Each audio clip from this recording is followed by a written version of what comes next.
And for the next hour, I'll be reading from the Thursday, February 19th, 2026 issue of the River Rock Times on the Niagara Frontier Radio Reading Service. Let's get started.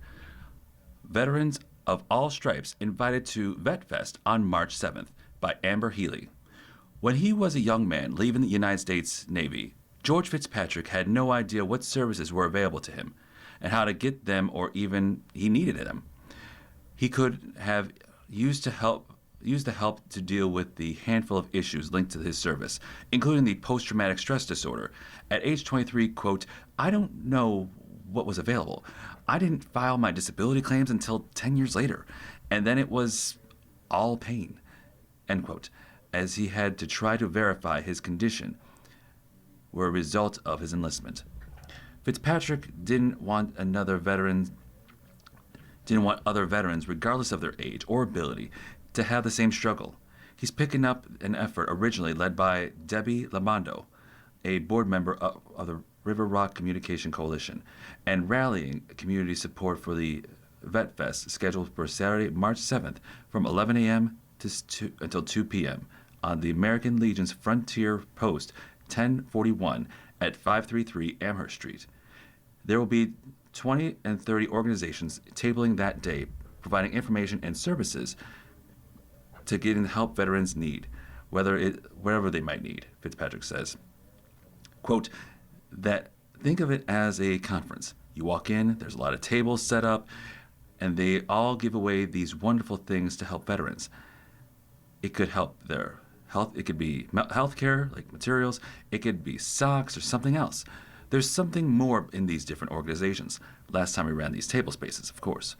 Among these groups bringing information giveaways will be the Erie County Medical Center, West New York Heroes, New York State Veterans Services, Erie County Veterans Services, National Fuel, the Red Cross, Belmont Housing, Niagara University, Congressman Tim Kennedy's office, Neighborhood Legal Centers, Buffalo Urban League, Crisis Services, and an Office of Harm Reduction, and a handful of departments from VA Best Self slated to table an additional high mark on other healthcare services in companies, in addition to community organizations with focus on veteran affairs and assistance.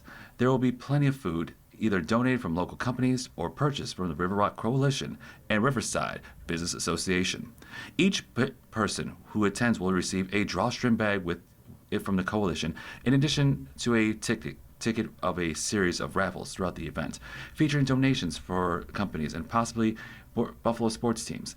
Fitzpatrick encourages attendees to take time visiting each table, picking up information, learning about each organization can help and the services they provide, and to give themselves a better chance of taking home that grand prize.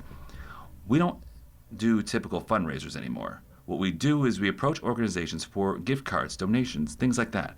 We take those things, give those out at VetFest instead. We feel as though it's a greater impact in giving way to thanking our veterans to show up how much we care. So far, he's received donations for an autographed Bills helmet and autographed puck from the Sabres, in addition to gift cards from local stores.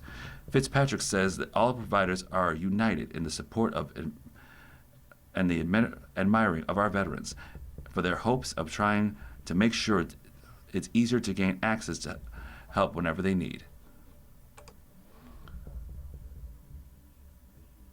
From job opportunities to housing, healthcare, and even a haircut, and a free service provided by Mike Dinino of Architects for Men. Quote, "It's not about how many people you reach. It's about making that impact, giving out stuff and making sure that they have the right information and access to the resources that are available.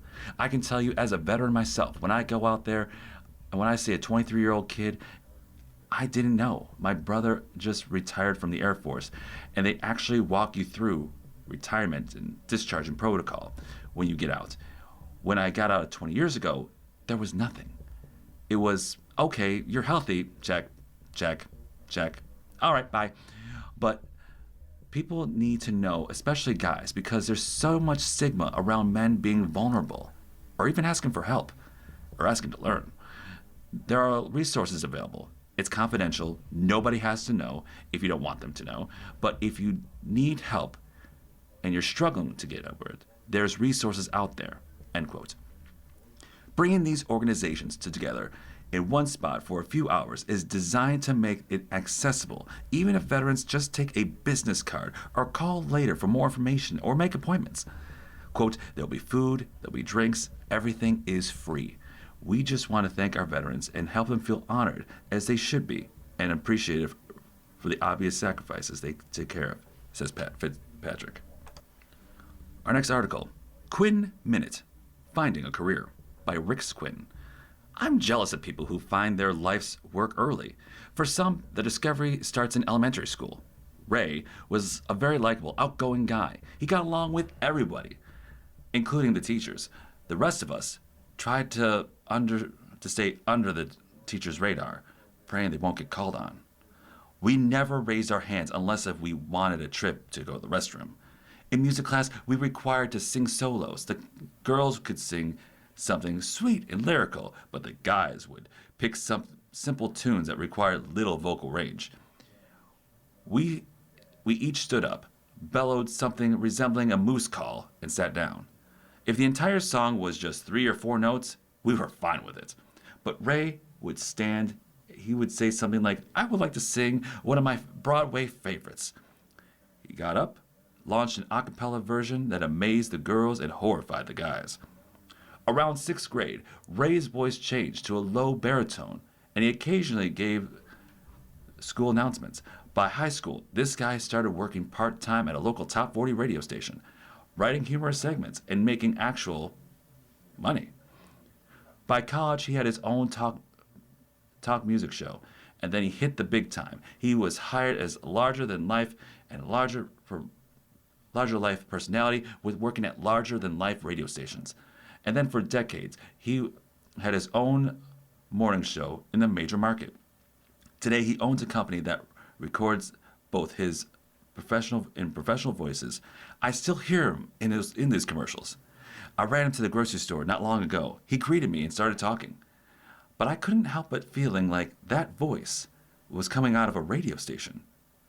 Rix thinks 200 words are ideal story length. He'll tell you why in an inexpensive report. For more details, go to http://payhip.com. Our next headline, North Tonawanda man pleads guilty to Layard Avenue shooting. Erie County District Attorney Michael J. Kern announced that a 20-year-old male from North Tonawanda pleaded guilty on February 13th before a youth part judge Brenda Friedman to one count of manslaughter in the first degree, a Class B violent felony. He pleaded guilty to the charge in full satisfaction of the indictment. On Tuesday, October 5th, 2021, at approximately 1 p.m., the adolescent offender shot the victim with an illegal gun on a 100 block of Laird Avenue in the city of Buffalo. The victim, 19-year-old Donovan M. Miller, was pronounced dead at the scene. The adolescent offender was 16 years old at the time of the homicide. Therefore, he was prosecuted in the youth part of the Superior Court due to his eligibility for youthful offender adjunction. The DA office will not be releasing his name while the matter was pending in prosecution. The adolescent offender faces a maximum of 25 years in prison when he's sentenced on April 22, 2026. He remains held without bail. D.A. Kane commends Judy Walker of the Police Department Homicide Unit for her work on this investigation. Our next headline, Falling Apart, a New York Story, by John Duke. Earlier this month, Democratic Party boss Jeremy Zellner appointed himself as state senator, much to the objections of the Assemblyman Jonathan Rivera, who wanted the voters to decide. Rivera has vowed to challenge Zellner in a Democratic primary this summer. The most astute Democratic observer predicted a Rivera victory. If Zellner party boss wants to keep his seat, he'll have to buy Rivera off from once in a lifetime position. The match will be between Rivera, a good guy, and Zellner, a good fellow, if the Republicans don't wise up. Antoinette Thompson, the former state senator of Buffalo Common Council member, is seeking election in elected office yet again, this time in Maryland. Thompson is running for the House of Delegates, equivalent to the New York State Assembly, representing the 25th District, which covers part of Prince George County bordering Washington, D.C. Good luck with that. Western New York's biggest political mistake ever was losing to Thompson, and we're still paying for it. Former Grand Island Town Supervisor Nate McMurray, previously a candidate for Congress this year, is running for a state assembly seat. At the time, he was the blessing of the local Democratic leaders with whom he was previously butted heads with, and Niagara County Republican machine, with McMurray must contend, hopes to succeed Republican Angelo Moreno, who is not seeking re-election in the 150th District Assembly seat. The GOP will back Rebecca Wadish, a former chair of the Niagara County Legislature. New York Focus is reporting that New York will lose 2 more congressional seats after the next census because of population loss. People are fleeing the state because of bad government. New York's new budget is $260 billion a year. New York is taxing its citizens $500 million a week, equaling to $100 million a day, Monday through Friday. And its upcoming story is not to be outdone. Buffalo Bills management demonstrates how it wears its crown for bad management, beating the New York State. If you know football and the Bills, obviously don't, watch for the 50-50 charity raffle and guess which bar in Buffalo that the Bills would be watching the Super Bowl in. Our next headline, the Buffalo Brief section. State lawmakers ask Peace Bridge to correct traffic design flaws. New York State Assemblyman Rivera and Senator April Baskin announced that they will be having sent a formal letter to the Buffalo Fort Erie Public Bridge Authority demanding immediate corrective action to address what was considered a long-standing traffic design failure at the Peace Bridge, U.S. Plaza that continues to funnel unsuspecting drivers directly into the U.S. Customs with no opportunity to turn around. A 2016 redesign that constructed a new ramp carrying traffic from Porter Avenue directly into the Peace Bridge U.S. Plaza and allowed for the closures and removal of Barrett Drive from Frederick Law Olmsted Design Front Park, restoring the 4 acres of parkland and advancing the long-standing preservation goals. While it redesigned the successful renewed the park, it has also created an unintended consequences that has never been adequately resolved, according to Rivera and Baskin. The new alignment placed U.S. and Canada exits in close proximity, forcing drivers to navigate a confusing roundabout while yielding to traffic and attempting to determine whether they are headed towards LaSalle Park, the I-90, the I-190, or the Peace Bridge. For decades, drivers are mistakenly approached the border, were able to exit on the New York side and safely turn around. The option was eliminated back in 2016. As a result, as many as 20 drivers per day reportedly crossed the international border unintentionally. GPS navigation errors have compounded this issue, with the mapping services acknowledging that the location inaccuracies can misdirect motors in that area. In their letter, Assemblymember Rivera and Senator Baskin call on the Buffalo and Fort Erie Public Bridge Authority to immediate steps to correct the problem. Their proposed solution is including implementing a shoulder or pullover area before the U.S. Customs inspection point, allowing vehicles that mistakenly enter the plaza to safely exit through Vermont and Busty Gate. The lawmakers also emphasize the need to clear humane procedure for border and plaza staff to assist drivers who have entered the border approach unintentionally. Earlier this month, Zugoni Havan, an Azerbaijan native, lawfully working as a researcher in the University of Buffalo Jacobs School of Medicine and Biochemical Science, was unable to properly turn around at the Peace Bridge and was detained by the border agents upon his return to Buffalo. He has no criminal record and a visa that has also allowed him to work in the United States through 2029. You are listening to a reading of articles and features of the River Rock Times on the Niagara Frontier Radio Reading Service. Let's continue on. Superintendent Mungena releases 100-day report.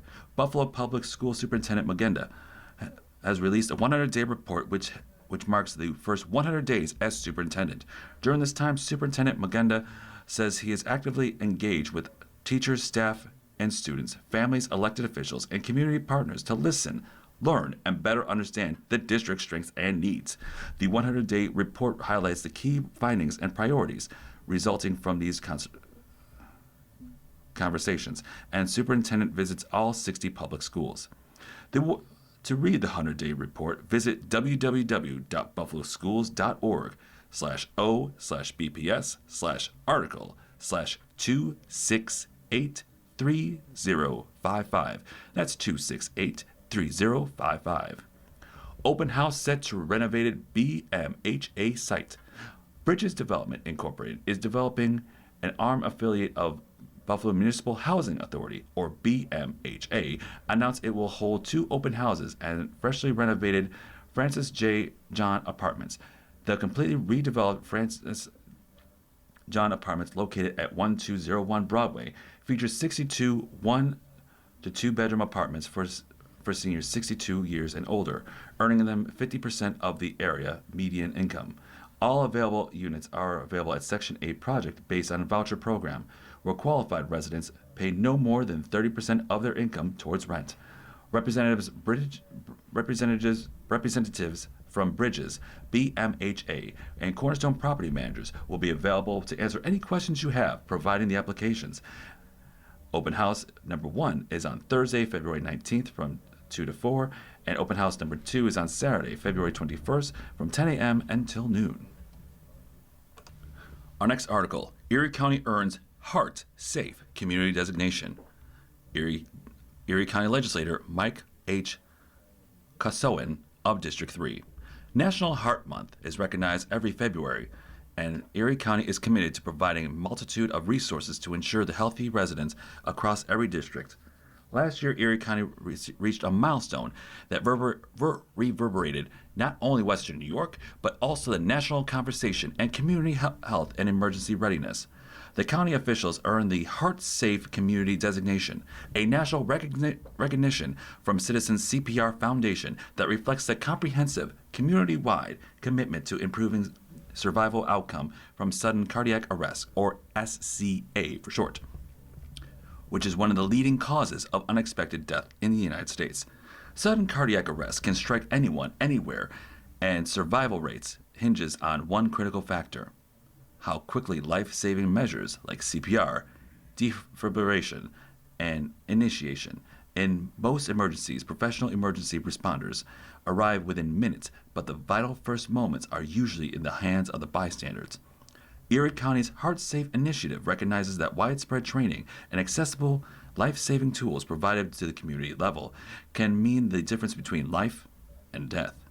To qualify as a heart-safe community, Erie County had met 13 essential benchmarks, which included educating at least 15% of the county residents, roughly 147,000 people, in a hands-only CPR, increasing their availability and visibility, automated external defibrillators or AEDs, improving 911 dispatcher protocols, and weaving together a supportive network of from community partners and schools, and emergency medical services as well. The School of Effort was notable. Training programs extended across neighborhoods and workplaces, public events, and even professional sports arenas. CPR instructions was offered at the community centers like the Buffalo Bills games, library events, and local fairs, bringing life-saving knowledge to people in familiar and accessible areas. A key objective was to ensure the training and resources reach the underserved communities that historically have lowered rates of a bystander CPR access to emergency tools. Erie County's success has hinged on a partnership from the American Heart Association and the American Red Cross to local organizations like the Cardiac Crusade, UBMD Orthopedics and Sports Medicine, the Buffalo Erie County Public Library, and even the Buffalo Bills, a broad coalition of expertise, outreach capacity, and credibility to this effort. As we stand in 2026, the impact of the Heart Safe community is already rippling outward. The designation isn't merely just an accolade, it is a living commitment. Expanding CPR and AED trainings remaining ongoing. AED and increasing visibility had reachable across the county, and the health system's response infrastructure continues to be refined. This comprehensive approach for connecting people to public education with practical tools and robust emergency response sets a strong foundation for saving more lives every year. The Erie County today, someone's quick response to a cardiac emergency might not be might not just be because they had CPR training, but because they felt the empowerment to act. That confidence, ability to act swiftly and effectively in a crisis of what means to be a heart-safe community. For more information and assistance and additional information, they can be reached out to his district office of 716-832-0493. That's 716-832-0493. For Michael K. Kusan, Erie County Legislator of District 3. Our next headline by Amber Healy, Polish Cadets is back on track. Wendy Higgins, president of the Polish Cadets at the corner of Grant and Amherst Street in Black Rock, announced they will be reopening their dining room this week. Quote, "We are very happy to announce that they will be reopening the dining room beginning Ash Wednesday, February 18th, and every Friday after that for the Lenten season, continuing through Good Friday on April 3rd. She wrote, "An injury to Corky Johnson and recent valve leak on the third floor put a damper on the recent activities at Cadets. Quote, "Please be patient with us as we have some new folks helping us out and everyone is a volunteer, so please be kind. Come in and relax and you have to wait a bit, but it'll be worth it. We promise." In addition, the Polish Cadets Higgins also play a big role in organizing its annual Dingus Day celebration parade, which will be held to celebrate its 25th anniversary this year. She confirms to the paper that the intent is to be open on Dingus Day this year, as well as the cadets have long been a popular spot for food, drink, and a location on the Pussy Willow Pass bus route. She asked for patrons to be patient, and as the kitchen gets backed up with running, adding the nightly spectacle might be adding a few weeks if things go well. Quote, "Thanks everyone. We have surely missed seeing most of you and looking forward to your visit. Thank you for all of your love and support." In addition, Fish Fridays cadets host parades, fundraisers, and other celebrations throughout the year. The dining room has been closed since last summer when the main cook and Higgins partner Corky Johnson suffered a fractured skull, clavicle, several fingers, and other serious injuries in a fall. During the Lenten dinner stretch, the Cadets Members Lounge are also open as well, but it requires at least one member of the dining party to be a member of the organization. Membership is $10 annual fee and can be purchased at the Cadets. Our next headline, County Cultural Funding Application Process Kicks Off. The Erie County Department of Environment and Planning, or ECDEP, in conjunction with the Erie County Arts and Cultural Advisory Board, or EACAB, announced the kickoff of the 2027 Arts Cultural Funding Program with an online grant application opening February 18, 2026. Erie County Cultural Funding Program provides an annual general operating support grants to nonprofits, 501c3 arts and cultural organizations within Erie County. Eligible organizations must apply each year for funding the following year. There are 3 application levels. Each applicant will choose the qualifying level and complete the one application per organization. Level 1 applications must request up to $50,000. Level 2 applications may request more than $50,000, up to $200,000. Level 3 is applications for $200,000 is over $200,000. The 2027 grant amount requested should not exceed a dollar amount higher than 20% of the organization's most recent completed fiscal year operating expenses.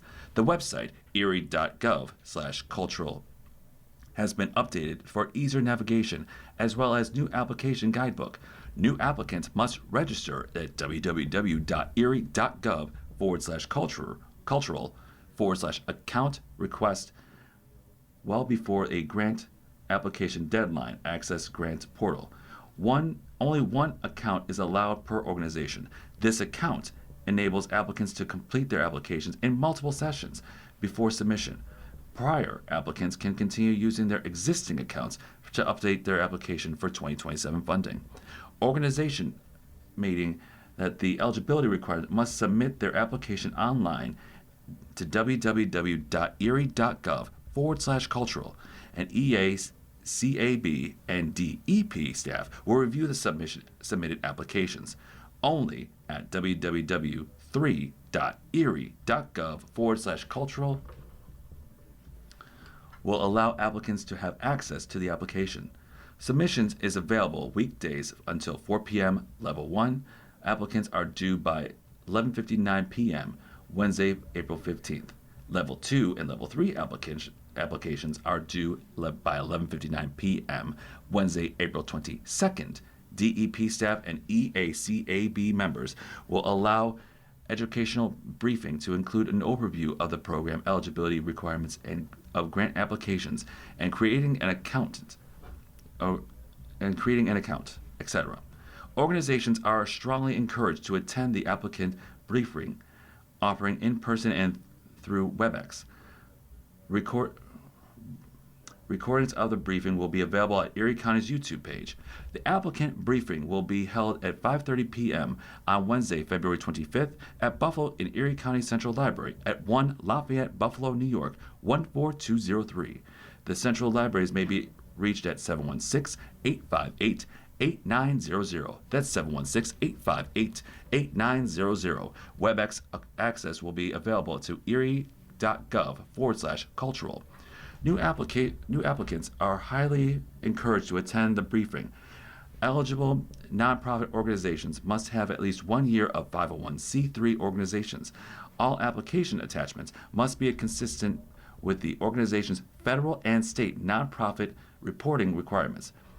Funding is not guaranteed. All applications will be evaluated based on a demonstrated performance measurement, such as organizational, fiscal, and financial management, governance, and programming, with funding distributed according to the available funding for the 2026 calendar year, designated by the Erie County Legislative. Late and incomplete applications will negatively affect an organization's application score. Contact Coilette Ballestini at 716-858-1572. That's Colette Ballestieri at 716-858-1572 or Coilette Ballestieri at erie.gov, spelled out COLETTBALISTERI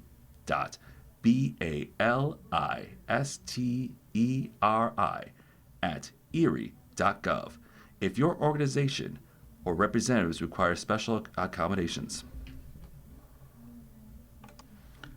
You've been listening to a reading of articles and features from the River Rock Times, Thursday, February 19th, 2026 issue. We read from the River Rock Times on Tuesdays at 8:30 a.m. Your reader has been me, Brian Mandola. Thank you for listening. Have a great day and a pleasant tomorrow.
Good morning. Welcome to another broadcast day in the Niagara Frontier Radio Reading Service, a private not-for-profit organization.